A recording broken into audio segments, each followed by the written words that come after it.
ACCA performance management candidates, तो exam पास आ रहे हैं, सिर्फ 1 महीने से भी कम टाइम हमारे पास रहता है। तो इस टाइम ड्यूरेशन में हमारी अप्रोच क्या रहने वाली है? हमारी अप्रोच ऐसी रहने वाली है कि हम सिर्फ और सिर्फ हार्ड वर्क नहीं करें, बल्कि हम स्मार्ट वर्क की तरफ जाएं। एंड वो स्मार्ट वर्क क्या होने वाला है?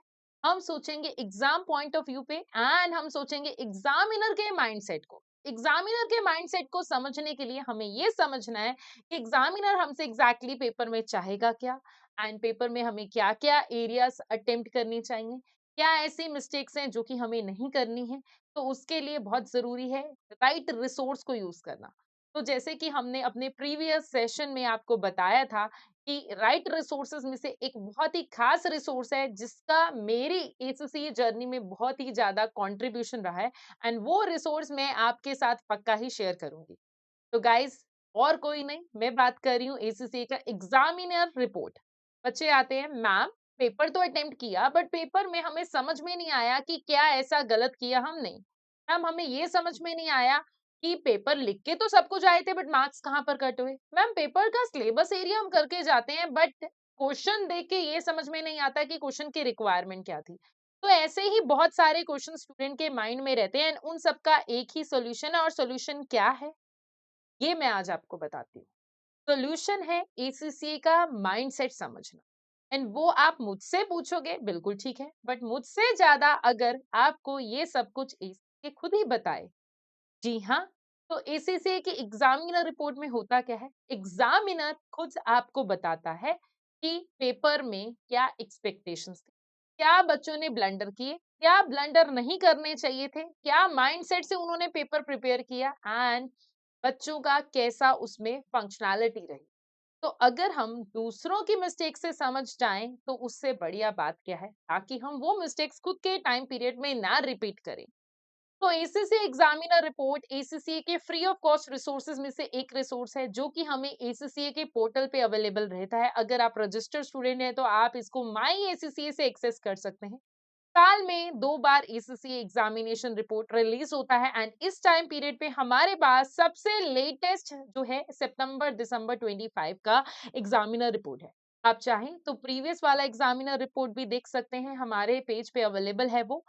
तो अब एग्जामिनर रिपोर्ट तो बहुत सारे बच्चे फिर भी यूज करते होंगे, तो मैम हमने यूज किया था, हमें फिर भी समझ में नहीं आया। देखो, इसको सिर्फ प्लेन रीडिंग नहीं करना है, इसको पढ़ने का एक राइट अप्रोच होता है, और वो राइट अप्रोच क्या है, आपको एग्जामिनर रिपोर्ट में अवेलेबल क्या होता है। पास्ट पेपर में बच्चों ने जो मिस्टेक की, एंड वो उन्होंने क्वेश्चन वाइज दिया होता है, सेक्शन वाइज दिया होता है, एंड उसमें लाइक एग्जामिनर का माइंडसेट, कुछ बच्चों के अच्छे पॉइंट्स, कुछ बच्चों के बुरे पॉइंट्स समराइज्ड वे में।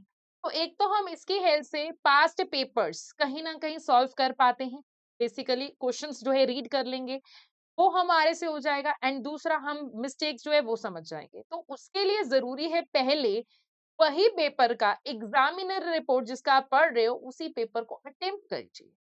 जी हाँ, मेरा माइंडसेट ये कहता है कि आपको पहले वही पेपर खुद से अटेम्प्ट करना चाहिए, एंड वो भी हो सके तो एग्जामिनेशन कंडीशन में अटेम्प्ट कीजिए, एंड देन फिर उसके बाद सजेस्टेड आंसर देखिए, मार्किंग गाइडलाइंस देखिए, फिर उसके बाद आप खुद के आंसर से उसको इवैल्यूएट कीजिए कि हमारे कौन से क्वेश्चन सही हैं एंड गलत हैं। सही और गलत मार्क्स तो हम देख लेंगे, बट एग्जामिनर चाहता क्या था वो फिर हमें अगर फीडबैक चाहिए तो वो एग्जामिनेशन रिपोर्ट हमारे लिए फीडबैक का काम करेगा सेम पेपर में। तो इस प्रोसेस को आपको 2 से 3 बार रिपीट करना है।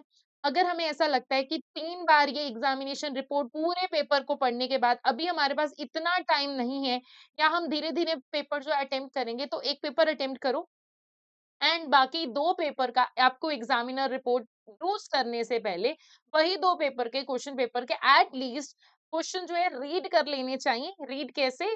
प्रॉपर माइंड मैपिंग करके विद कैलकुलेटर, उसकी थोड़ी सी कैलकुलेशन करके। अगर आपको पूरा टाइप करने में प्रॉब्लम अभी के लिए है, बट टोटल 3 पेपर हमें मिनिमम एग्जाम कंडीशन में टाइप करने हैं, ताकि हमारी जो है स्क्रीन से भी फेमिलियरिटी हो जाए, हमें ये समझ में आ जाए कि पेपर की वो स्क्रीन कैसे चलती है, टाइम मैनेजमेंट क्या होगा, हमारे राइटिंग स्किल्स इंप्रूव हो जाएं।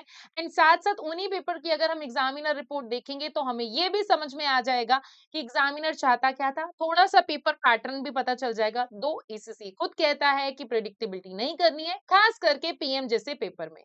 कोई और पेपर होता तो मैं बोल देती प्रिडिक्टेबिलिटी में चलते हैं, बट पीएम में ये काम हमें नहीं करना है।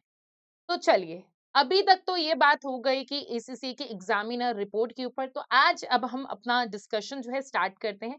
मैंने डिस्कशन का कुछ समराइज्ड वर्जन भी बनाया हुआ है, तो वो मैं आपको समराइजेशन भी साथ साथ बीच बीच में देती रहूंगी। बट उसके अलावा आज जो है हम कुछ की पॉइंटर्स हाईलाइटेड वर्जन में इसको पढ़ेंगे, ताकि आपको समझ में आ जाए कि क्या की पॉइंटर्स जो है एग्जामिनर उसमें देने की कोशिश कर रहा है। तो चलिए चलते हैं फिर आज के सेशन की तरफ एंड देखते हैं क्या कहता है हमारा एग्जामिनर पेपर के बारे में। तो जी हाँ, ये है हमारा परफॉर्मेंस मैनेजमेंट का सितंबर दिसंबर 2025 का एग्जामिनेशन रिपोर्ट, जो कि पास्ट पेपर के ऊपर बेस्ड है। तो देखो, इसमें एग्जामिनेशन टीम जो है अपनी ऑब्जर्वेशन शेयर करती है, मार्किंग प्रोसेस शेयर करती है, स्ट्रेंथ एंड वीकनेसेस शेयर करती है, जो कि पास्ट में बच्चों ने अटेम्प्ट किए थे इन पेपर में। तो जर्नल कमेंट्स अवेलेबल हैं, सेक्शन वाइज देखिए क्वेश्चंस के बारे में कुछ समराइजेशन अवेलेबल है, and they have shared some areas which they think which are constructive आपके पेपर के पॉइंट ऑफ व्यू से। तो वो क्या कह रहे हैं, वो साफ बोल रहे हैं कि इसको पेपर के साथ साथ आपको यूज करना चाहिए, एंड एग्जामिनिंग टीम इसमें आपको गाइडेंस देने की कोशिश कर रही है विद रिस्पेक्ट टू कि कैसे आपका आंसर होना चाहिए, मार्किंग प्रोसेस क्या है, स्ट्रेंथ वीकनेसेस क्या है उस पेपर की। एंड वो स्पेसिफिकली बता के चल रहे हैं कि ये जो है एक मॉडल जो है एरिया के ऊपर है। So in this report, the examining team offer detailed debrief of the selected question of each section of the exam. पूरा क्वेश्चन पेपर नहीं है, कुछ सिलेक्टेड क्वेश्चंस है, साफ बता के चल रहे हैं। तो इन्होंने स्पेसिफिकली 4 स्पेसिफिक क्वेश्चन के ऊपर फोकस किया है, जो कि बच्चों को इस एग्जाम सिटिंग में दिक्कत देके गए थे।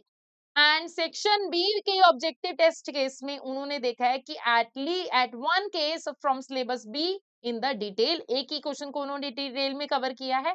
एंड सेक्शन सी में उन्होंने क्या किया है, कमेंट्री की है 2 क्वेश्चंस के ऊपर, जिसमें उन्होंने गाइडेंस दी है कि क्या आंसर होना चाहिए, कैसा होना चाहिए, एंड क्या-क्या टेक्निक्स बच्चे जो है इम्प्रूव कर सकते हैं पेपर के पॉइंट ऑफ व्यू में। उन्होंने कुछ समराइज वर्जन में दिया है, पूरा डिटेल नहीं दिया, जिससे कि आप आइडिया ले सकते हो। तो अगर बात की जाए सेक्शन ए की, तो इन्होंने 4 जो है सेक्शन ए के क्वेश्चन लिए हैं, जो कि बच्चों के लिए डिफिकल्ट गए थे। इन्होंने कुछ एग्जाम्पल दिया है। तो देखिए, एग्जाम्पल 1 के ऊपर अगर मैं जाऊं, उससे पहले अगर मैं ये जर्नल इंटरप्रिटेशन दूं, बच्चों को पता होना चाहिए regarding the formulas, regarding the calculation, regarding the explanation. And ये मैं नहीं बोल रही हूँ, एग्जामिनर बोलते हैं, ये आपको दिखेगा यहाँ पर। तो वो सारे एरियाज के ऊपर हम बात करेंगे। तो अब देखो कुछ एग्जांपल है, the figures and the ratios relate to B company, operating profit है, प्रॉफिट फॉर द पीरियड है, इंटरेस्ट रेट है, कैपिटल गियरिंग रेशियो है, इंटरेस्ट कवरेज रेशियो है मेरे पास। B currently has no short term borrowings, कोई borrowings नहीं है, and carrying value of B company की इक्विटी मेरे पास निकालने को मुझे बोला गया है इस क्वेश्चन में। तो देखो, आपको क्या, इन्होंने आंसर तो चलो हम नहीं निकाल रहे हैं, बट आपको क्या क्वेश्चन टेस्ट कर रहा था आपको ये पता होना चाहिए इसके रिगार्डिंगली। ये रेशियोज एंड इक्विटी की कैलकुलेशन वाला बहुत ही बेसिक सा क्वेश्चन है। तो calculation of equity from various figure and ratio, simple सी बात ये है, इक्विटी की कैलकुलेशन के ऊपर है। करेक्ट आंसर भी इन्होंने चलो हमें बता दिया। तो अब ये क्या कह रहे हैं कि हमें इसको कैसे वर्क करना चाहिए था, आपको इंटरेस्ट पेएबल कैलकुलेट करना था कैसे, बैकवर्ड वर्किंग से। एंड वो कैसे करना था, operating profit from interest coverage ratio, and इसी के लिए फॉर्मूलाज का नॉलेज इज मस्ट।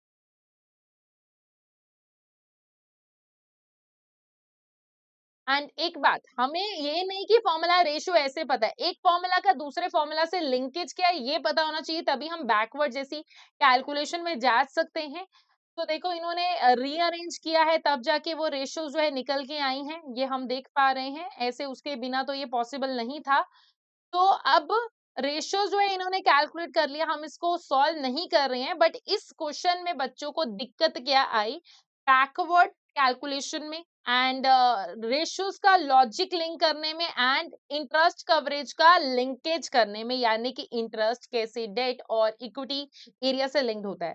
तो एग्जामिनर हमें इस क्वेश्चन के हेल्प से क्या पिक करके दे रहा है कि यस, कि आपको पता होना चाहिए क्वेश्चन के फॉर्मूलाज कैसे रिवर्स होते हैं, just not applying the forward linking. तो आपको ये नहीं पता होना चाहिए कि जस्ट सिंपली मेरे को आगे जाना है, तो रिवर्सिंग भी आपको आनी चाहिए। ये नहीं कि बस लाइक एक रट्टाफिकेशन हमने कर लिया, नहीं, प्रॉपर पता होना चाहिए।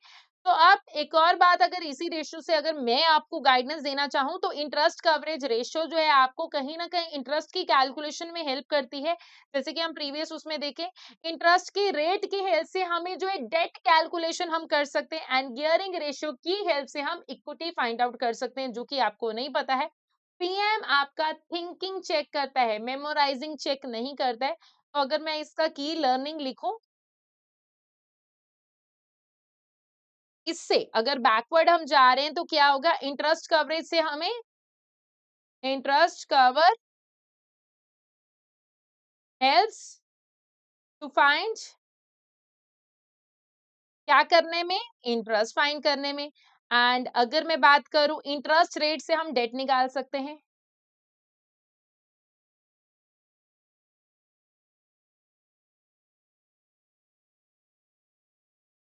लिंकेज पता होना बहुत जरूरी है।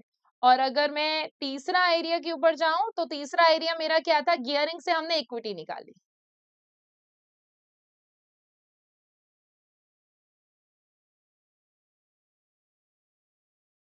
तो ये कुछ की एरियाज है जिससे हम लाइक कैलकुलेशन बेस में जा सकते हैं। अब अगर मैं एग्जांपल 2 में जाऊं, तो वो एग्जांपल 2 क्या है, ही company manufacture guitar and has recently design new guitar called के।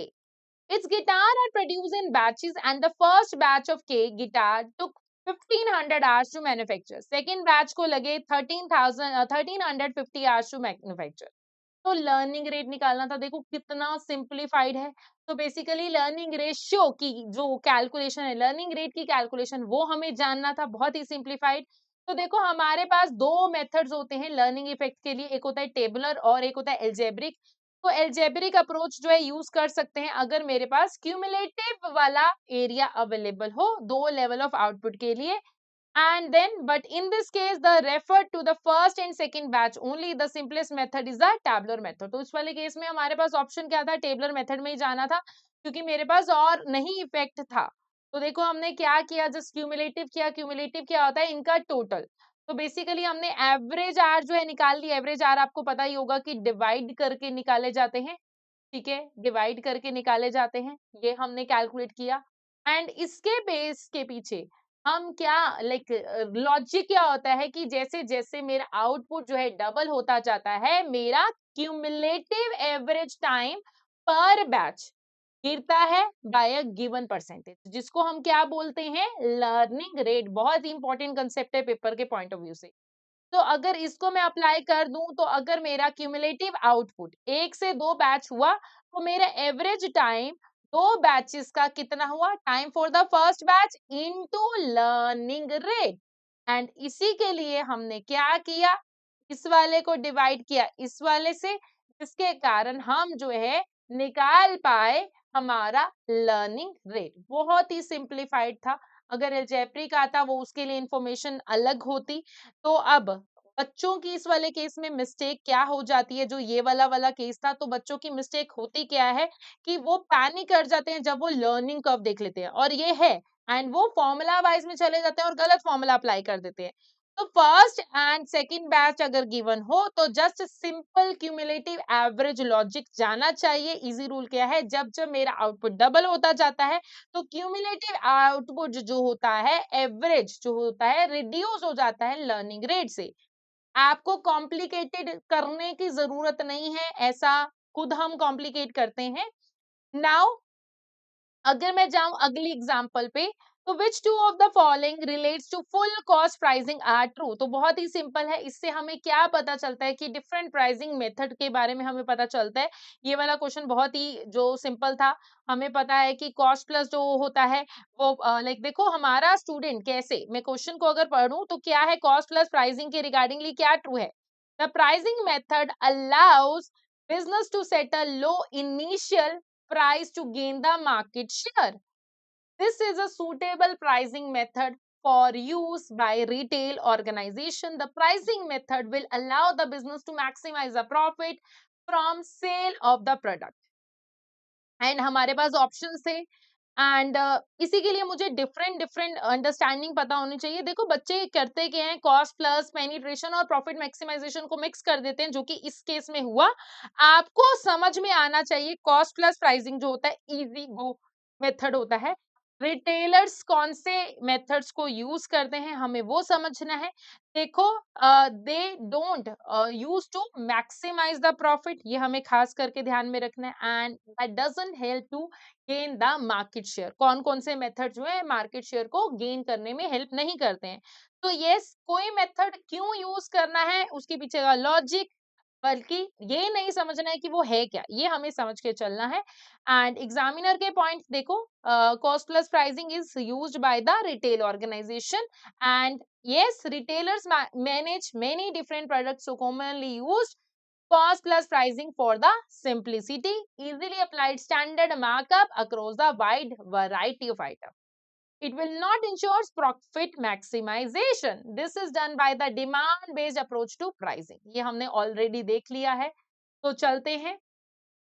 पेनिट्रेशन तो हम देखो कभी करते हैं जब मैं लोअर इनिशियल जो करती होती हूँ, एंड जिसमें कि हमने एग्जांपल बहुत बार कवर की है, जियो ने यही किया था, तो वो इसी बेस प्राइसिंग में चला था। अब हमें अगले एरिया पे जाऊं तो इन्होंने बिग डेटा पिरामिड की एग्जांपल दिया। Big data can show the stages of transformation of initial unstructured data into information that can be used for a reliable decision making and accurate forecasting. तो आपको identify करना है कैसे, by clicking on the relevant box in the table below whether the following statements regarding the stages of big data pyramid are true and false। तो आपको बताना था कि कौन सा जो है ट्रू है फॉल्स है। तो बच्चों को क्या कंफ्यूजन आती है, data information knowledge and wisdom में, इन सब में सच में उनको दिक्कत आती है। तो एग्जाम्पल जो एग्जामिनर है सिंपल सी आपसे बात चाहता है कि डेटा क्या होता है, वो रॉ फैक्ट्स होते हैं हमें पता है। इंफॉर्मेशन में पैटर्न्स आ जाते हैं, नॉलेज जो है उसको जब मैं अंडरस्टैंड करने लग जाती हूँ पैटर्न्स को, तब हमारे पास नॉलेज बन जाती है। एंड फिर अगर मैं बात करूं विजडम, तो क्या होता है, उससे मैं इनसाइट्स लेती हूँ so that I can take the right decision. तो यस, आपके पास पीएम के पेपर में आज की डेट में ना मॉडर्न टॉपिक्स ज्यादा टेस्ट होते हैं, तो ये हमें ध्यान में रखना है। तो अब देखो, तो the correct answer is that the wisdom stage where the value is added by the use of insight where the other statement are false। मैंने आपको ऑलरेडी वैसे ही बता दिया। तो 4 स्टेजेस भी इन्होंने बता दी हैं, जो कि मैंने ही आपको ऑलरेडी सिंप्लीफाइड वे में एक्सप्लेन कर दी हैं। तो आई गेस वो आप अप्लाई कर सकते हो। तो इसी के साथ हमारा सेक्शन ए जो है खत्म होता है कि वो सेक्शन ए के बारे में क्या कमेंट्री करते हैं। तो आपको समझ में आ गया होगा कि बच्चों की मिस्टेक्स कहाँ पर हुई। इन्होंने जस्ट काइंड ऑफ एग्जांपल लिए जिससे हमें आइडिया मिल गया। एंड देन लास्ट में हम जो है जर्नल कमेंट्स भी डिस्कस करेंगे कि एग्जामिनर क्या जर्नल कमेंट्स देता है इसके बारे में। तो अब अगर सेक्शन बी की बात करें, यहाँ पर हमारे पास लॉजिक्स टेस्ट किए जाते हैं, मैथ्स नहीं टेस्ट किया जाता है। तो अब समझते हैं क्या है। तो in this section more detail at a case covering target costing from syllabus area B, a specialist cost management accounting techniques. तो देखिए हमारे पास क्या है, पी यूनिवर्स कंपनी है। PU is launching a new printer called zone. It has invested 3 lakh for the development and launch of zone. The experts demand 500 unit in the current year and a selling price of 500 per unit. Target profit is the higher of 25% markup and 20% investment per unit. The following production information relate to the Z printer। तो देखो production resources के बारे में information है, amount required per unit है। देखिए हमारे पास क्या क्या है, ग्लास है, मेटल है, प्लास्टिक है, मशीन है, स्किल लेबर है, इन सब के बारे में information. The amount of plastic required for each zone is before allowing a normal loss of 20% on the plastic used। फिर उसके बाद इन्होंने Z1 कार्ट्रिज के बारे में इंफॉर्मेशन दी है। PU has also developed a new printer cartridge called Z1 which will be compatible with the zone printer। PU wish to make the profit margin of 25% on Z1 which has a selling price of 110 per cartridge। PU is known for the durability of the printer cartridge and want to ensure Z1 is also long lasting। The following production information relate to Z1। Production की resources मेरे पास available है, casting, printing, ink, machining. फिर उसके बाद मेरे पास है information after sale services के बारे में। The following feedback from the customer PU is planning to start the dedicated department and provide after sale services for its customer. The plan is to use target costing for setting up the department. अब आपको ऐसे दिखने में इतना lengthy लग रहा है obviously, क्योंकि इसके अंदर बहुत सारे पार्ट होते हैं। तो पहला क्वेश्चन क्या है इसका, which of the following type of control is target costing is an example of. तो देखो क्या क्या है हमारे पास, positive feedback, negative feedback, double loop feedback and feed forward control. तो देखो टारगेट कॉस्टिंग वैसे क्या होता है, फीड फॉरवर्ड कंट्रोल होता है। अब बच्चों को लाइक इसमें समझ नहीं आता, अगर मैं इसका सिंप्लीफाइड आंसर दूं तो प्रॉब्लम्स कैसे फिक्स्ड होती हैं यहाँ पर प्रोडक्शन स्टार्ट होने से पहले। तो इसीलिए हमारे पास ये क्या आएगा, फीड फॉरवर्ड, यानी कि हम पहले से स्टार्ट कर रहे हैं। So yes, is the correct answer, as target costing help to a corrective action before the production start to ensure the cost gap can be closed. तो अगर मीनिंग समझा जाए फीड फॉरवर्ड का क्या होता है और टारगेट कॉस्टिंग में क्या प्रोसेस चलता है तो हम सिंक कर पाएंगे। था कुछ भी नहीं, 10 सेकेंड्स का क्वेश्चन था ये। देन उसके बाद अगर मैं आगे बढ़ूं, अगला एरिया को हम देखते हैं। तो अगला एरिया देखें, what is the target cost per zone printer in the current year to the nearest. तो यहाँ पर हमें कैलकुलेट करना था। देखो टारगेट कॉस्ट में हम क्या करते हैं, हम थोड़ा रिवर्स चलते हैं, तो स्टूडेंट मार्क्स क्यों लूज करते हैं ऐसे वाले केस में। वैसे तो बहुत ही ज्यादा सिंपल है कि नॉर्मली हम क्या करते हैं, अपना जो है कॉस्ट करते हैं, देन उसमें प्राइस ऐड कर देते हैं एंड मार्केट में बेच देते हैं। पर टारगेट कॉस्टिंग में हम उल्टा चलते हैं कि जितना कस्टमर जो है हमें बेच सकता है उसमें से हम प्रॉफिट जो है अपना लेस करते हैं एंड वो जो कॉस्ट आती है वो हमारी टारगेट कॉस्ट होती है। बट यहाँ पर बच्चे जो है क्यों लूज करते हैं, बिकॉज एक तो उनको कंफ्यूजन होता है मार्कअप एंड मार्जिन के बीच में। आपको पता होना चाहिए मार्कअप जो होता है डायरेक्टली कॉस्ट पे लगता है एंड मार्जिन जो होता है डायरेक्टली सेल पे रखता है। तो अब एक तो यहाँ पर बच्चों को दिक्कत आई, दूसरा उन्होंने ना ये कंडीशन जो है वो अटका गई उनको कि जो कि हायर ऑफ के बारे में लिखा गया था। तो एग्जामिनर क्या कहता है, आपको ये समझना है कि क्वेश्चन की रिक्वायरमेंट जो आपको ध्यान से समझनी है, आपको हायर वन देखना है, आपको दोनों के प्रॉफिट्स को कंपेयर करना चाहिए था एंड देन उसके बाद हमें जो है चूज करना है।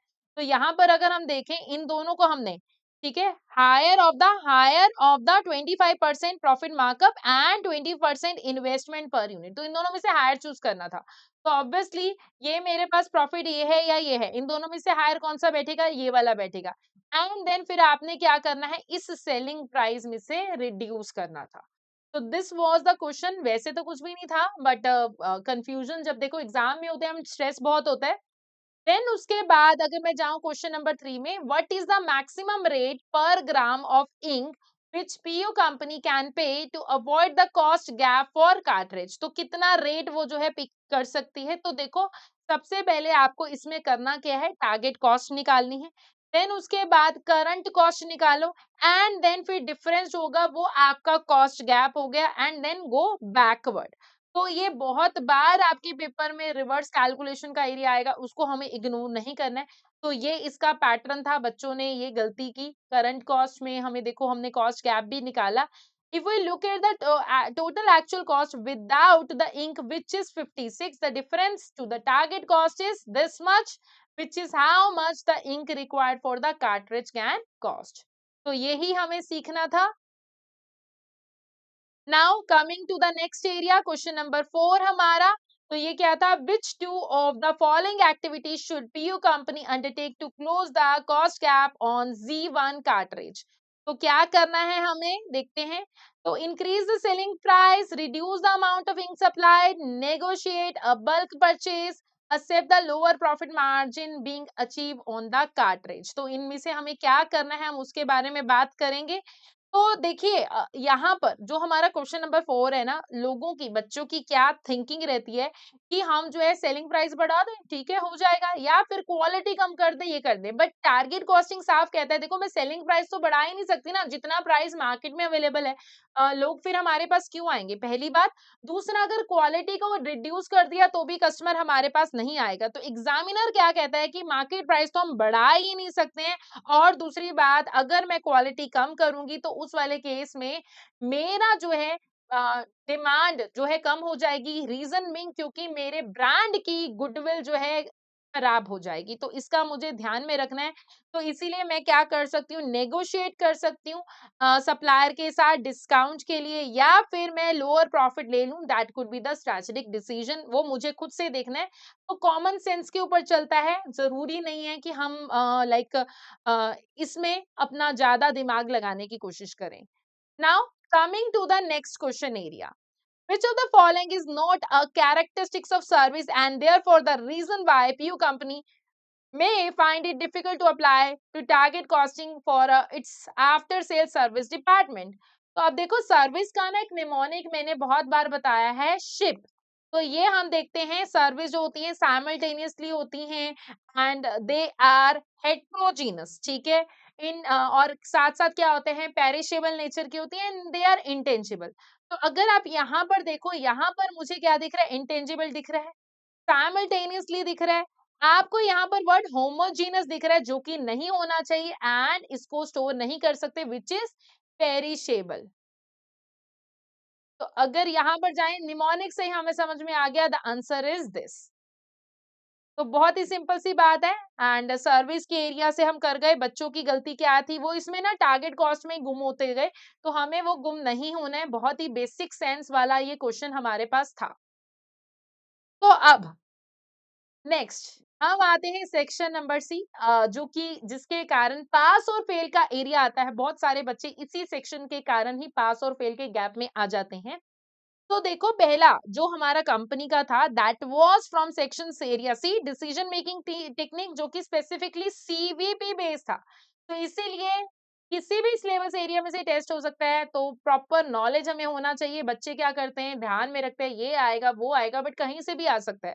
तो देखो क्या कहने की कोशिश कर रहे हैं, A manufacture and sells three models of washing machine, two for household use and one for industrial market, setting the sense for multi-product CVP question. The scenario provide information on product selling price, cost, as well as some detail about the new chief executive for the target profit. As it is a typical of this type of question, mix of calculation and discount analysis of the calculation is used. फिर उसके ऊपर हम चलते हैं, requirements मेरी क्या क्या है, calculate the contribution to sales ratio for each of the three modules of washing machine and overall weighted average contribution to sales ratio for K. एंड स्पेसिफिकली उन्होंने बोला है कि आप जो है 3 डेसिमल तक जो है कंट्रीब्यूशन टू सेल्स रेशियो जो है दिखा सकते हैं। देखो क्वेश्चन कैलकुलेशन में बहुत ही स्ट्रेट फॉरवर्ड है, वो खुद भी बोल रहे हैं सिंप्लीफाइड कैलकुलेशन है। डिफरेंट मेथड जो है वो उससे हमारा ये कैलकुलेशन जो है आ सकता है। कीवर्ड हियर इज ओवरऑल, तो इसका वर्ड का ध्यान देखना है क्योंकि उन्होंने स्पेसिफिकली क्या बोला है, ओवरऑल वर्टेड एवरेज सीएस रेशियो हमें निकालना है एंड आपको CS ratio each of the 3 module of washing machine, तो ओवरऑल भी निकालनी है और लाइक तीनों मॉड्यूल्स की भी निकालनी थी यहाँ पर। तो ये इंडिविजुअल जो है वो वाला तो नहीं था, but the overall weighted average वाला था। Simple method of calculation is to divide the total contribution by total revenue, checking that your answer is between the individual product CS ratio and to ensure that there has not been a computational mistake. Also note that the requirement to show the contribution to sales ratio as decimal figure to 3 decimal place. If rounding guidance such as this is specified, then it is essential to follow to avoid unnecessary loss of marks. तो उन्होंने अगर specifically अगर round of के बारे में नहीं बोला तो मत करो, बट अगर वो स्पेसिफिकली दे रहे हैं तो वो करो।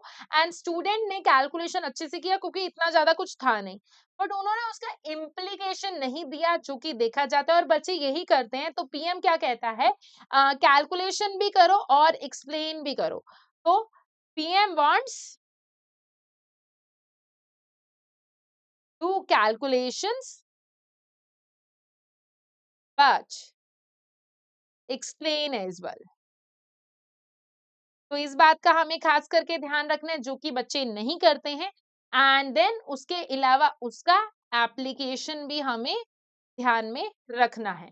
नाउ अब अगर इसी वाले एरिया की अगर हम स्पेसिफिकली बात करें, तो ये जो हमारा कंट्रीब्यूशन टू सेल्स वाला था, बच्चों ने मिस्टेक किया किया कि इंडिविजुअल कैलकुलेशन निकाल लिया जो कि नहीं निकालनी थी। आपको total contribution to total sales ही जाना था एंड देन आपको चेक करना था कि आपका जो आंसर है वो इंडिविजुअल रेशियोज के बीच में आना चाहिए था। Now coming to the another area जो हमारा है रिक्वायरमेंट बी, जो कि हमारा क्या कहता है, मार्जिन ऑफ सेफ्टी की calculation as a percentage for K and explain the implication of margin of safety percentage for K. तो इम्प्लीकेशन भी देना है एंड यस 1 डेसिमल प्लेस तक ही जाना है, ये भी इन्होंने स्पेसिफिकली मेंशन किया है। तो ऐसे वाले पॉइंट्स को हमें इग्नोर नहीं करना है। तो यस मार्जिन ऑफ सेफ्टी की कैलकुलेशन थी अलोंग विद बीईपी की कैलकुलेशन जो था, क्योंकि ऑब्वियसली कनेक्शन तभी हो पाता। तो जब सीएस रेशियो हमारा पार्ट ए से अगर गलत हो जाए फिर भी हम जो है यहाँ पर मार्क्स निकाल सकते हैं अगर आप प्रॉपरली वर्किंग देके चलो, ये खुद कह रहे हैं। It is crucial part for the exam technique to ensure that all the parts of the requirement are attempted and so the second part regarding the implication must not be forgotten। और ये बच्चे करते हैं, निकाल दिया और implication भूल गए और फिर expect करते हैं कि पूरे marks मिलें। So the requirement is to explain, so the generic answer will not score the full marks. Information given in the scenario should be used to linkage and calculation perform। उन्होंने specifically बोला ये करो and बच्चे क्या करते हैं, margin of safety तो निकाल दिया बट एक्सप्लेनेशन भूल गए जिसके कारण वो फेल हो सकते हैं। तो यस आपको क्या ध्यान में रखना है कि देखो लाइक इजी एक्सप्लेनेशन आपसे एक्सपेक्टेड है, वो यही चाहते हैं आप एक्सप्लेनेशन दो चाहे इजीली दो। तो देखो अगर आपका मार्जिन ऑफ सेफ्टी कम होगा तो ऑब्वियसली आपका बिजनेस जो है रिस्की हो सकता है, हम ये बात जानते हैं। एंड अगर मार्जिन ऑफ सेफ्टी अगर हमारा ज्यादा होगा तो हमारा बिजनेस सेफर होगा, तो इतना ही चलता है। So yes, PM wants interpretation from you guys. I am repeating this again and again. Then फिर हम आगे चलते हैं मेरी रिक्वायरमेंट सी के ऊपर। So based on the current selling price, calculate the sales revenue required for K company to achieve the CEO target profit and discuss and word को नहीं बोलना है, the feasibility of this profit target। और इसी question में दूसरी requirement भी थी हमारे पास कि आपको implication explain करने हैं of increasing the sales volume of Jumbo on the overall weighted average CH ratio and the CVP analysis you have already performed for K company। तो देखो पार्ट वन जो है अलाइन करता है, हमारे पास कैलकुलेशंस भी हैं, डिस्कसिव एलिमेंट्स भी हैं। The discussion required reference to the fact given in the scenario of K and clear consideration to the feasibility of achieving the target।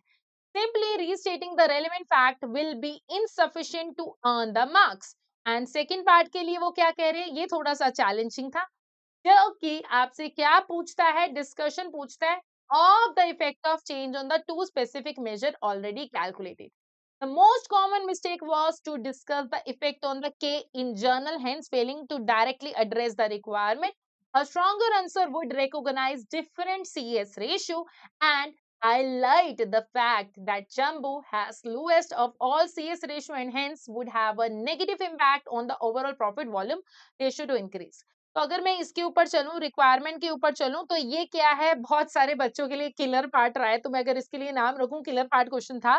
सो बच्चों की मिस्टेक्स इन्होंने स्पेसिफिकली क्या बोली, कंपनी को जर्नली डिस्कस किया उन्होंने एंड वो ये भूल गए कि क्वेश्चन ने एक्चुअली बोला क्या था। एग्जामिनर आपसे चाहता क्या है कि कैलकुलेट करो जो भी आपका सेल एरिया है, उसके अलावा पूछो कि क्या ये रियलिस्टिक है या क्या ये रियलिस्टिक नहीं है। एंड देन फिर उसके अलावा अगर मैं फैक्ट्स को कैलकुलेट करूं और जजमेंट नहीं करूंगी तो वो मेरे को कम मार्क्स देके जाएगा। तो अब आगे बढ़े हम, तो उसके ऊपर मेरे पास क्या आता है, रिक्वायरमेंट डी के ऊपर। तो discuss the two limitations of CVP analysis for planning and decision making techniques. तो अब ये मेरी फाइनल रिक्वायरमेंट थी इस वाले क्वेश्चन की। तो देखो फाइनल रिक्वायरमेंट में आपको एप्लीकेशन नहीं करना था सिनेरियो से, आपको ये समझना है कि आपको डिस्कशन के लिए बोला गया है, यानी कि डिटेल चाहिए, लिमिटेशंस नहीं बतानी है, तो मोर डिटेल आपको चाहिए। तो आपको ये बात ध्यान में रखनी है कि दो लिमिटेशन का आपको 2 मार्क्स कैसे मिलेगा, एक-एक के हिसाब से। ठीक है, तो therefore need to more just a brief comment. तो एक पॉइंट में तो लिखना नहीं है, डिटेल में ही चाहिए obviously. So the questions regularly specify the number of decimal place. The answer should be shown part A and B। तो जितना बोला है उतने डेसिमल पॉइंट्स पे जाना है। कैंडिडेट्स को एक बात का ध्यान में रखना है कि एग्जाम की प्रिपरेशन में उनको ये भी फेमिलियर रहना है कि वो जो पेपर में कौन सा सॉफ्टवेयर यूज करने वाले हैं, यानी कि TBE प्लेटफॉर्म। तो आपको लाइक जो है स्प्रेडशीट में फेमिलियर रहना पड़ेगा। अगर आप स्प्रेडशीट को नहीं यूज कर रहे हो तो आप जो है हो सकता है चीजें अच्छे से नहीं कर पाओगे एंड जिसके कारण आपको इश्यूज अराइज हो सकते हैं। So risk of error the entering the answer, lack of working shown will make it harder to award the mark for a particularly correct answer and answer may be rounded incorrectly in error। तो आप उससे familiar हो जाओ, वो ये भी बोल रहे हैं। And it is strongly recommended to use to provide spreadsheet software functionality calculations. ठीक है, वो स्पेसिफिकली बोल रहे हैं। 4 नंबर का था, दो लिमिटेशन तभी मिलेंगी एक्सप्लेनेशन अच्छे से रोकोगे। तो अगर एक वर्ड में लिखने वाले हो ऑब्वियसली आप फेल हो जाओगे, तो आपको ये ध्यान में रखना है। चलिए जी, तो अभी आई गेस इतना सारा कुछ आप देख पा रहे हो कि बच्चों की क्या-क्या, और ये कुछ बहुत ज़्यादा खास मिस्टेक नहीं है, बहुत बेसिक से ब्लंडर्स हैं और अगर हम पहले से ही समझ जाएँ तो हमारा आंसर जो है अच्छा हो सकता है। नाउ नेक्स्ट क्वेश्चन था हमारा क्लेन कंपनी, जो कि हमारे सिलेबस एरिया ई से टेस्ट हुआ था, परफॉर्मेंस मेजरमेंट एंड कंट्रोल, जिसमें कि बैलेंस स्कोर कार्ड जो है टेस्ट किया गया था financial and non financial performance indicator के ऊपर and analysis of performance based on those indicators. तो जो ये स्कोर कार्ड है, ठीक है, उसके ऊपर अगर मैं जाऊं तो वो क्या करता है, the summary of the performance information for 2 years is also provided including the percentage change between 24 to 25। K is a global manufacturer of washing machine and is a market leader in the manufacture of the energy efficient machine. Scenario provide information about economy, but is sufficient a downturn. It also provide internal information about K goals and its value, which focus on quality and innovation. अब देखो कुछ information है, ये पूरी तरह से देखो, मैं सिंपल सी बात बोलूं तभी समझ में आएगा अगर हमने क्वेश्चंस पढ़े हुए हैं, और उसके लिए मैं चाहूंगी कि आप सब लोग जो इसको अटेम्प्ट करके चले। तो रिक्वायरमेंट क्या है, using a template provider calculate the performance measure for the year to 30th June and the prior year figures for the year to 30th June 2024. As the template was provided, there should have been no confusion regarding the performance measures to be calculated, leading to strong performance in this area for those candidates with confidence with their calculation. The majority of candidates performed well in this requirement, with error generally due to the exam techniques as opposed to subject knowledge. Same candidate would benefit from using spreadsheet functionality, as although number of decimal place was not specified, the answer has to be correctly rounded to the decimal place provided. Therefore, if candidate type the answer rather than calculating it using the spreadsheet functionality, there was greater opportunity for error. Another consideration is the importance of reading the template carefully. For example, template required operating profit dollar, but the number of candidate calculate the operating profit margin percent instead। तो देखो, मुझे वो word को समझना है, वो क्या चाहते हैं मुझसे, परसेंटेज में निकालना है या अमाउंट में निकालना है, ये बच्चे गलती कर गए। तो अगर इसके ऊपर इसके ऊपर बात करूं, उन्होंने रॉन्ग यूनिट्स लिए, रॉन्ग मेजर्स लिए, ये उन्होंने देखा एंड टेम्पलेट को ध्यान से नहीं पढ़ा, ये उन्होंने बोला। एग्जामिनर क्या कह रहा है, स्प्रेडशीट टूल को यूज करो सो दैट कि आपका कैलकुलेशन जो है सही जाए और राउंडिंग ऑफ जो है आपका सही हो जाए। Now coming to the requirement B paper की, तो वो क्या था, using the performance measure given in the case balance score card and your calculation from part A, यानी कि उसका लिंकेज है, उसके बिना ये खराब है। एनालाइज करो के की performance for the year to 30th June 2025।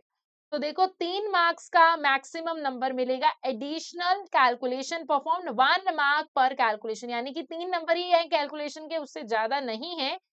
तो देखो इससे ये क्या कह रहे हैं कि आपको आंसर जो ए है उसको यूज करना है ताकि आप परफॉर्मेंस को एनालाइज कर सको, यानी कि economic down turn and against the objective stated in the information given.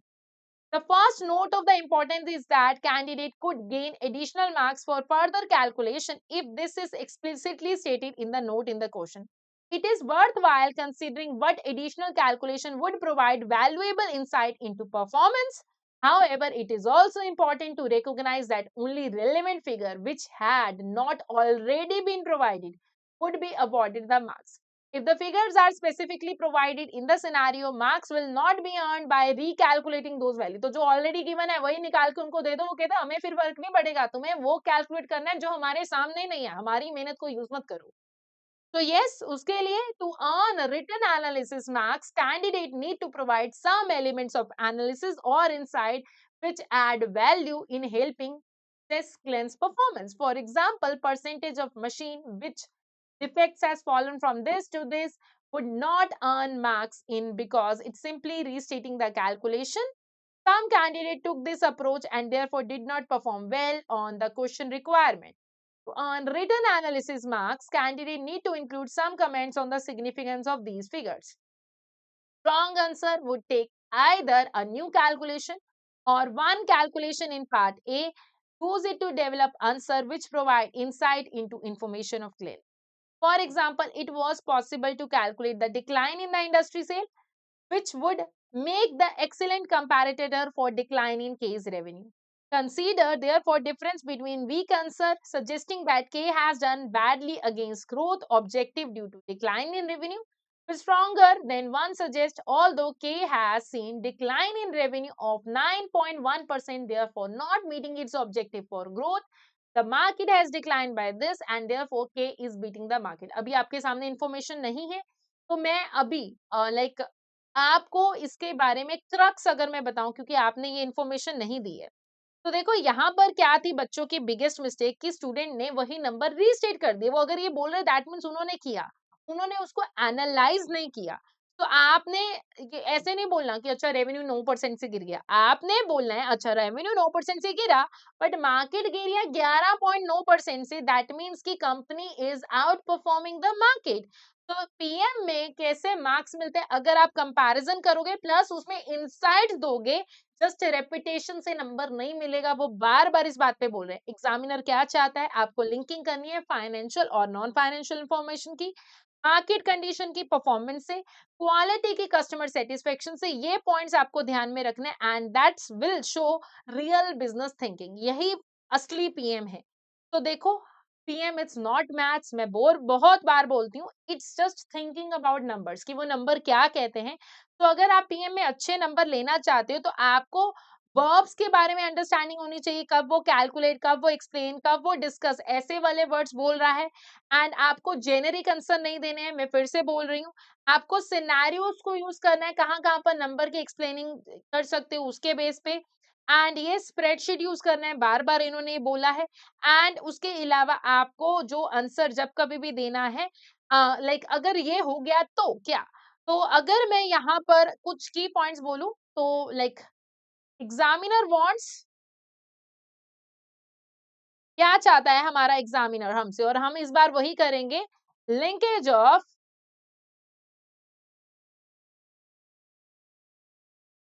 Financial plus non financial उसके अलावा मार्केट कंडीशन का परफॉर्मेंस के साथ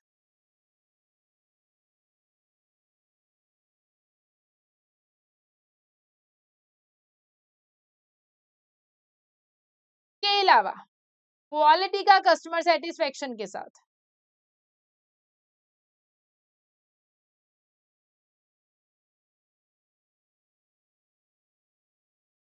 तो ये हमसे चाहता है एंड इससे हमें क्या पता चलेगा